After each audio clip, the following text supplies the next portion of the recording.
Strive Coaching Studio, guiding business leaders to meet the highest version of themselves. And now, here's Michelle, certified coach and founder of Strive Coaching Studio.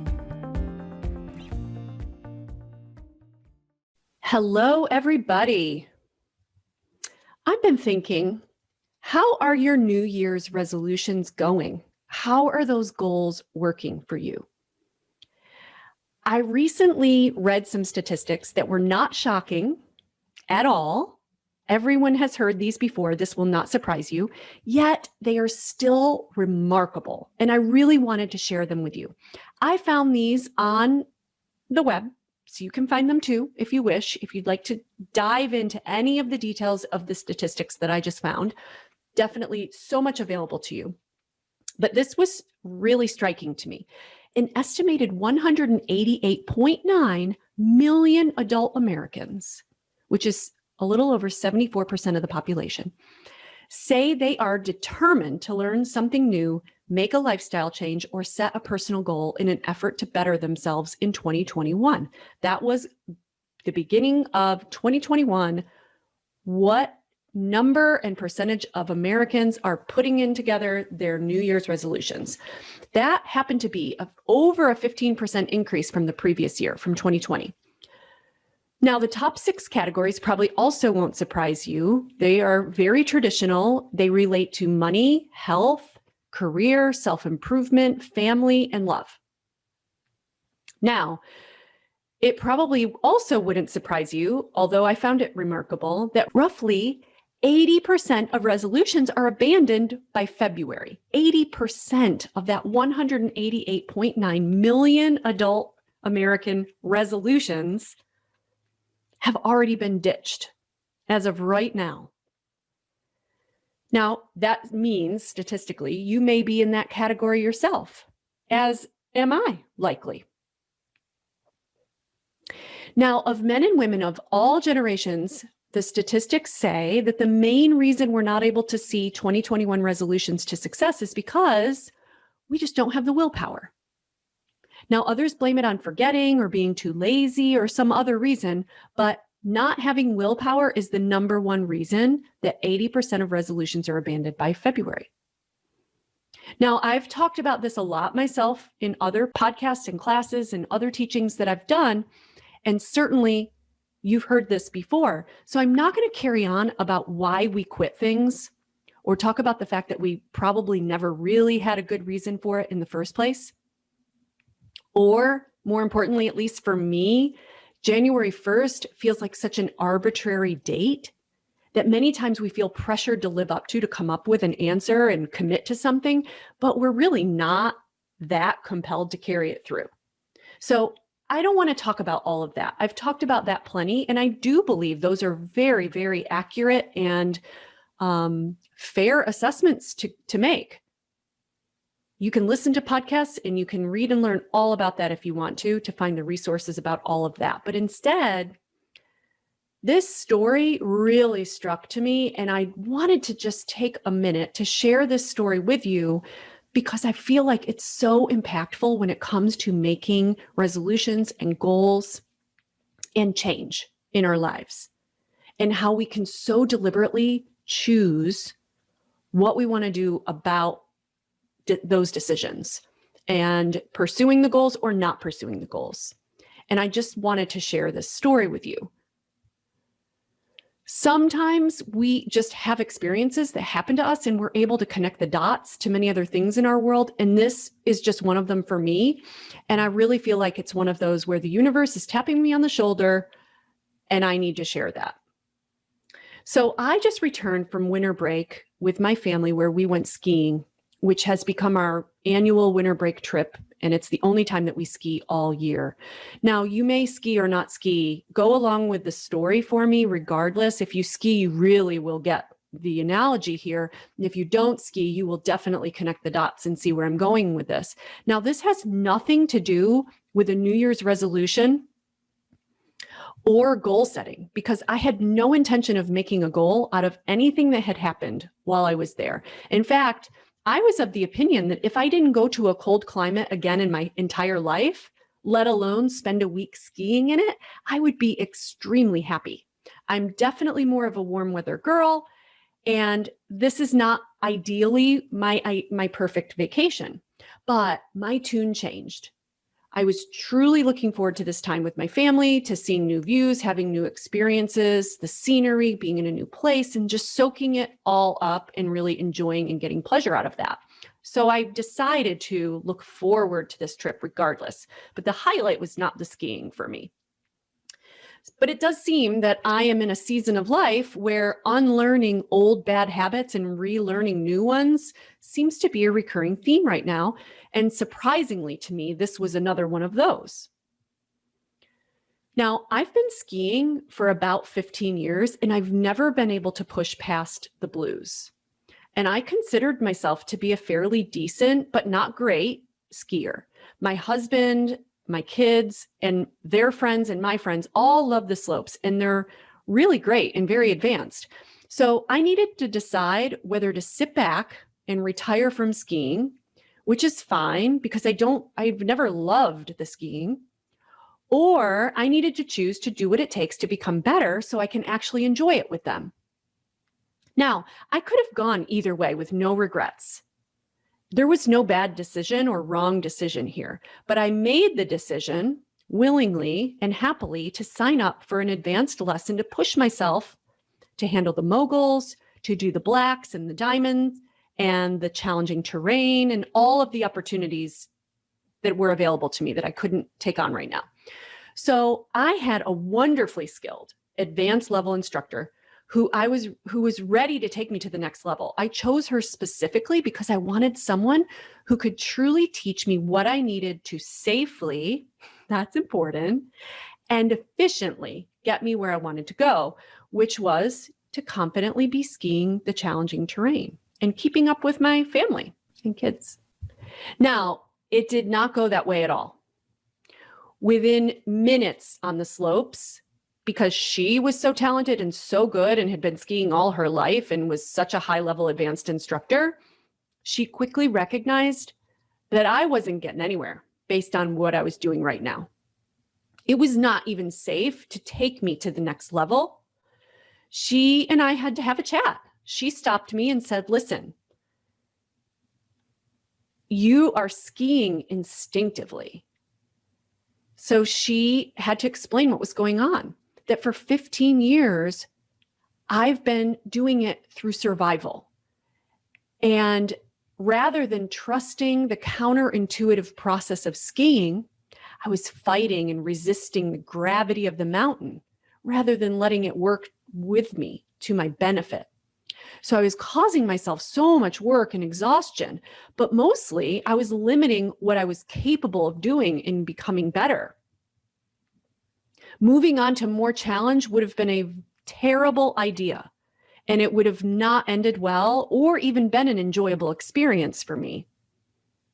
So she explained I needed to relearn everything I've known about skiing and begin practicing doing everything 100% the opposite that I've been doing for 15 years. Scratch the old ways.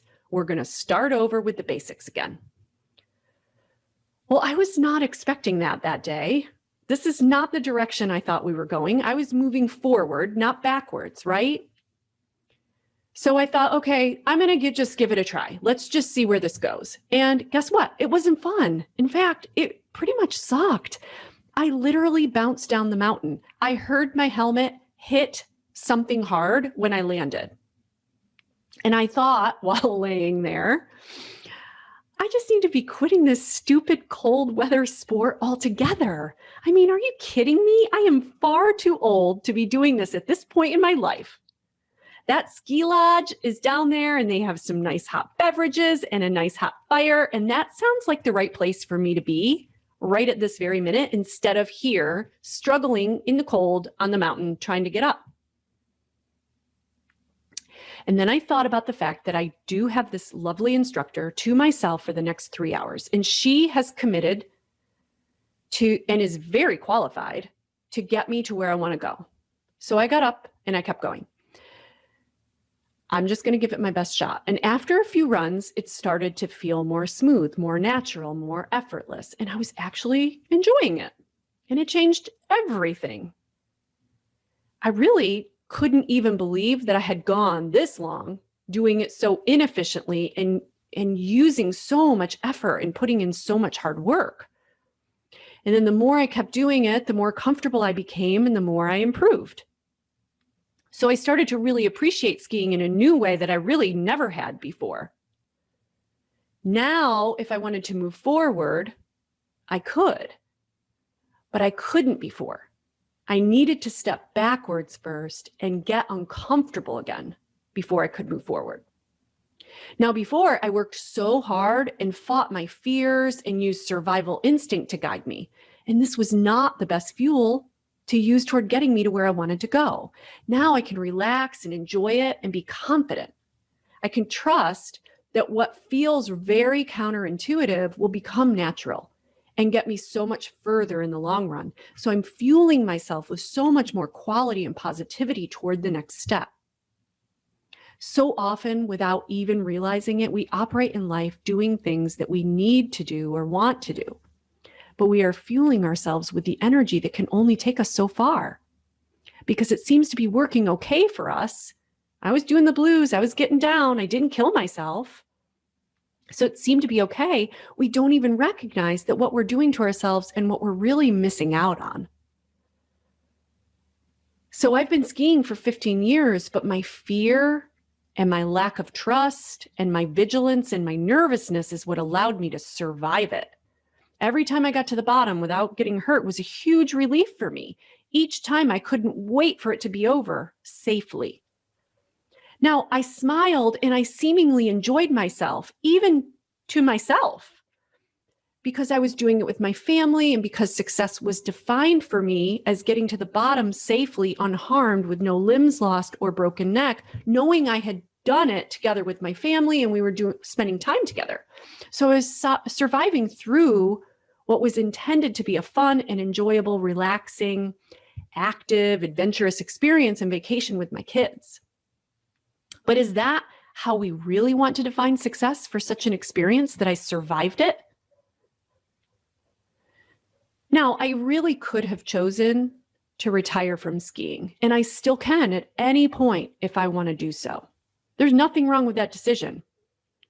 But meanwhile, my decision is that I'm going to experience this with joy, confidence, trust, willingness, and happiness.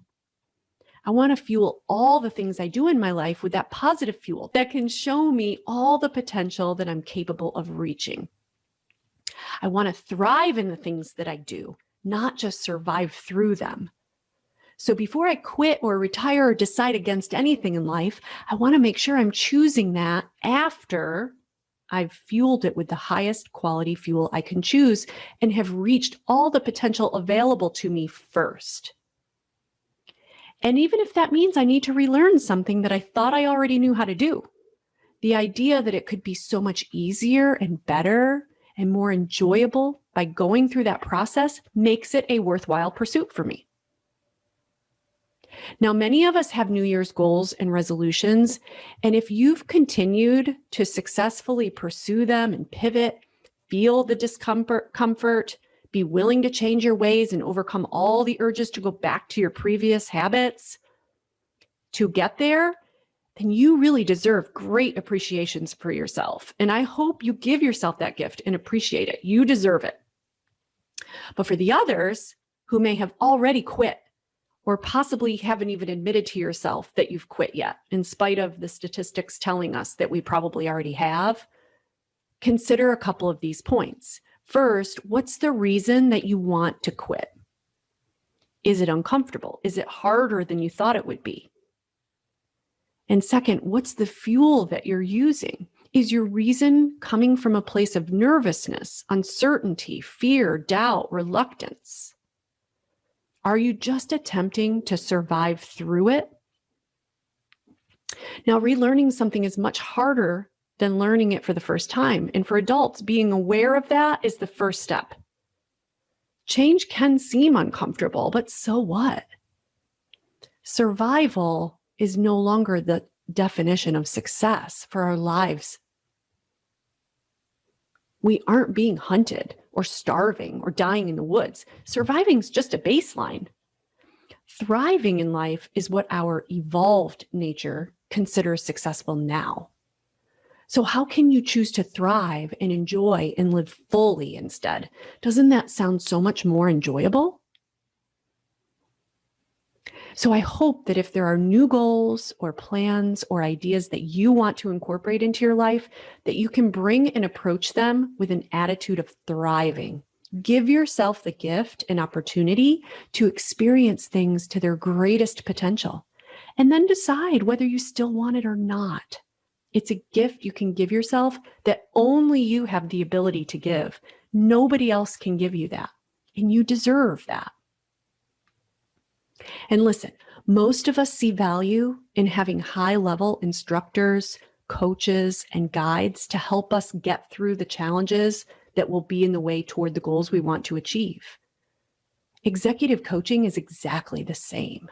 Whatever your goals may be, they will require a great deal from you. And having someone who can guide you through the challenges makes the process so much more enjoyable.